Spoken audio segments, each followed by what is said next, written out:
अब जो नेक्स्ट हमारा ऑर्गेनील है ना वो है क्रोमोसोम्स। अब क्रोमोसोम्स भी जो है ना वो हमारे सेल्स के अंदर होते हैं।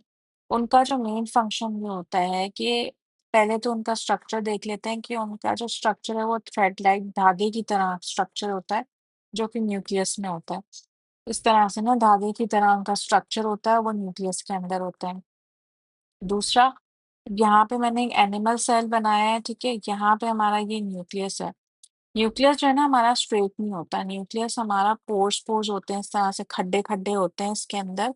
ये इस तरह से हम बचपन में बनाते थे ना, ऐसे नहीं होता, ये गैप्स के साथ होता है न्यूक्लियस, ठीक है? ये हमारे जो है वो राइबोसोम है, यहाँ पे मैंने थोड़ा बड़ा करके इसको राइबोसोम्स को बनाया है।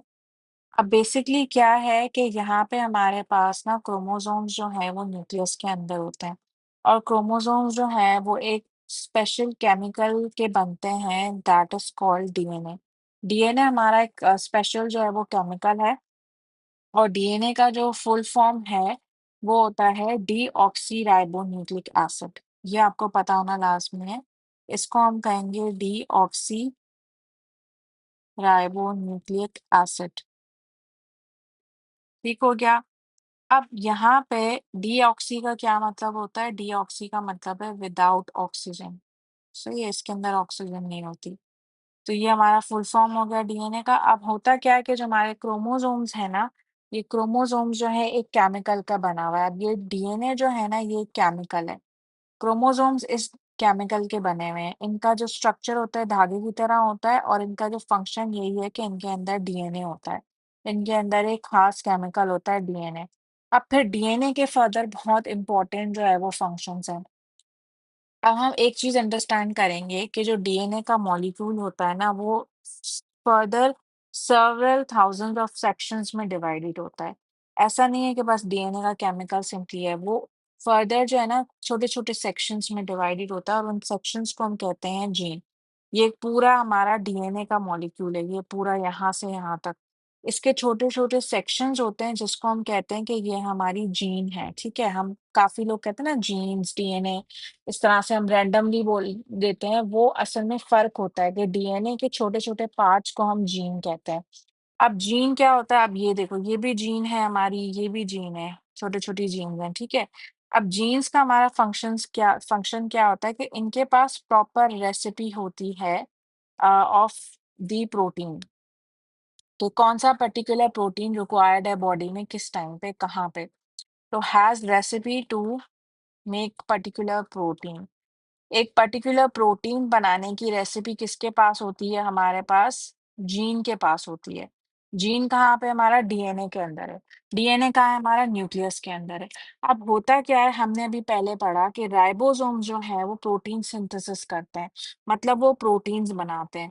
तो राइबोसोम्स प्रोटीन बनाएंगे, लेकिन राइबोसोम्स को पता नहीं है कि बॉडी को किस टाइम पे कौन सा प्रोटीन चाहिए। अब राइबोसोम्स को पता तो है कि मुझे अमाइलेस जो है वो बनाने आता है, उसको उसको जो है वो इंसुलिन बनाना था। जब हम बहुत ज़्यादा खाना खाते हैं, बहुत सारी शुगरी चीज़ें खाते हैं, तो हमें इंसुलिन की नीड होती है। तो बॉडी को कैसे पता चलेगा, राइबोसोम्स को कैसे पता चलेगा कि हमें जो है वो इंसुलिन बनानी है? तो होता क्या है, यहाँ पे हमारे पास जो डीएनए होता है, और डीएनए के जो छोटे-छोटे सेक्शंस होते हैं, जीन, उसके पास रेसिपी होती है कि बनाना कैसे है। तो जो रेसिपी है वो कौन प्रोवाइड करता है? हमारे जीन्स प्रोवाइड करते हैं। तो जीन्स जो हैं वो राइबोसोम्स को रेसिपी देंगे कि आपने अमाइलेज बनाना है ये वाला, और ये कोड्स के थ्रू होता है। कोई डिफरेंट जो है ना आपके कोड्स होते हैं, उसके थ्रू जो है वो मैसेज सेंड करता है राइबोसोम्स को।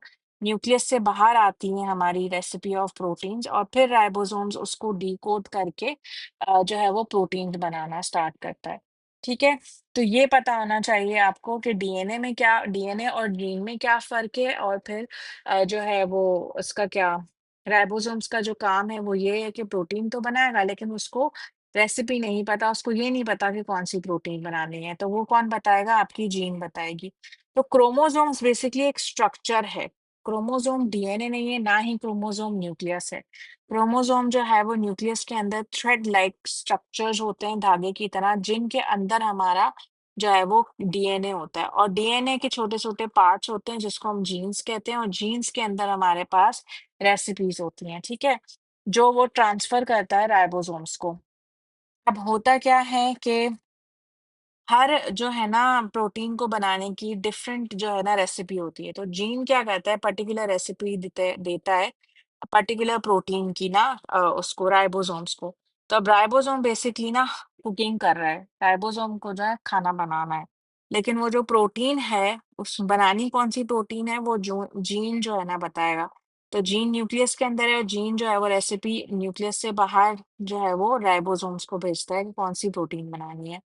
और प्रोटीन बेसिकली एंजाइम्स हैं जिसके बगैर हम मर जाएँगे, क्योंकि एंजाइम्स हमारी बॉडी के अंदर रिएक्शंस को फ़ास्ट करते हैं। वो एज़ अ कैटलिस्ट जो है वो काम करते हैं, और अगर हमारी बॉडी के अंदर ये एंजाइम्स ना हों तो हम नहीं जी सकते, क्योंकि एंजाइम्स जो है वो हमारे बॉडी के रिएक्शंस को फ़ास्ट करते हैं। तो प्रोटीन्स बेसिकली एंजाइम्स ही होते हैं, ठीक है? तो जो वो क्या करते हैं, हमारे बॉडी रिएक्शंस को फ़ास्ट करते हैं। तो एंजाइम्स उसका प्रोटीन्स का बनना बहुत ज़रूरी है। तो अब ये है कि जीन एक सेक्शन है डीएनए का, और उसका फंक्शन ये है कि उसके पास कोड्स होते हैं डिफरेंट पर्टिकुलर प्रोटीन्स के। तो राइबोसोम्स के पास वो पावर होती है कि वो उन कोड्स को डिकोड करे और फिर इंस्ट्रक्शंस को ओबे करके पर्टिकुलर प्रोटीन्स को बनाए। अब एक एग्जांपल है, आपने जैसे चिकन खाया, चिकन के अंदर हमारे पास प्रोटीन्स हो गई। अब जैसे कि कौन-सी प्रोटीन, अमाइनो एसिड। अब ये एक जो है ना वो प्रोटीन तो हमारे पास थी एक, लेकिन उस प्रोटीन को किस में कन्वर्ट करना है, तो वो अमाइनो एसिड्स में कैसे कन्वर्ट होगा, केमिकल रिएक्शन अंडरगो होगा, करेक्ट सीक्वेंस में। और वो कौन करेगा, जीन बताएगा राइबोसोम्स को कि आपने इस तरह से करना है, तो आपके जो है ना अमाइनो एसिड्स बन जाएँगे।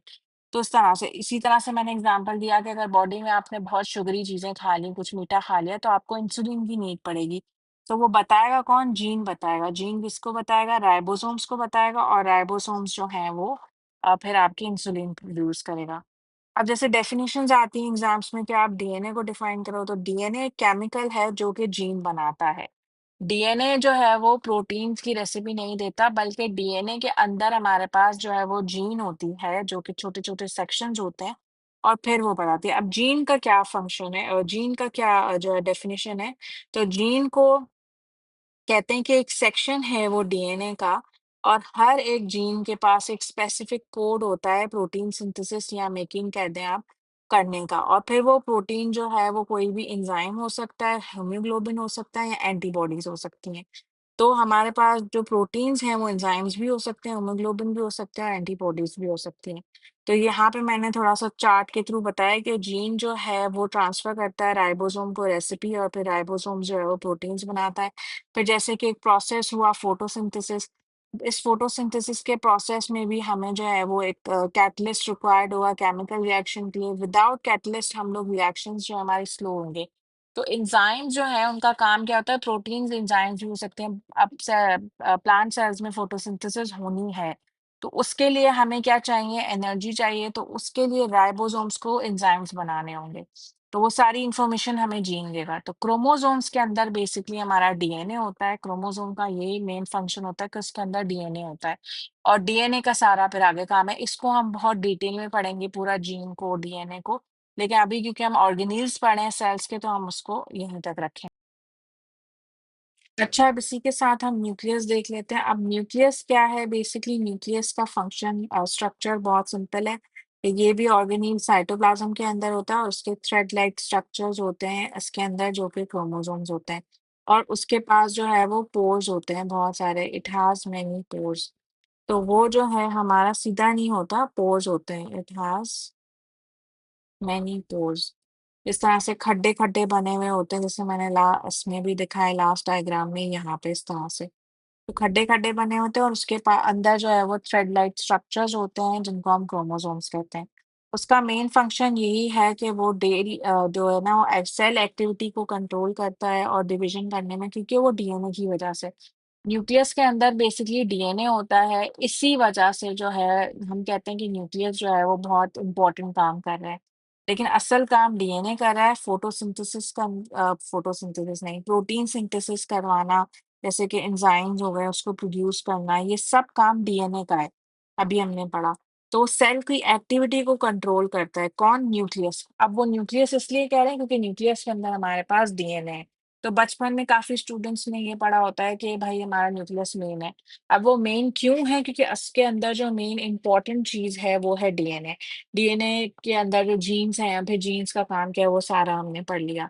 तो उसके अंदर बस ये स्ट्रक्चर सिंपल सा ये था कि उसके अंदर थ्रेड लाइक स्ट्रक्चर्स होती हैं जैसे कि क्रोमोसोम्स और उसके अंदर डीएनए होता है, वो उसके अंदर पोर्स होते हैं और उसकी जो है वो सेल एक्टिविटी को वो कंट्रोल करता है जैसे कि प्रोटीन सिंथेसिस हो गया। तो ये डीएनए का काम है, न्यूक्लियस का काम है ये। ठीक है, तो ये न्यूक्लियस हो गया, बाकी सारे हमने ऑर्गेनेल्स कर लिए हैं।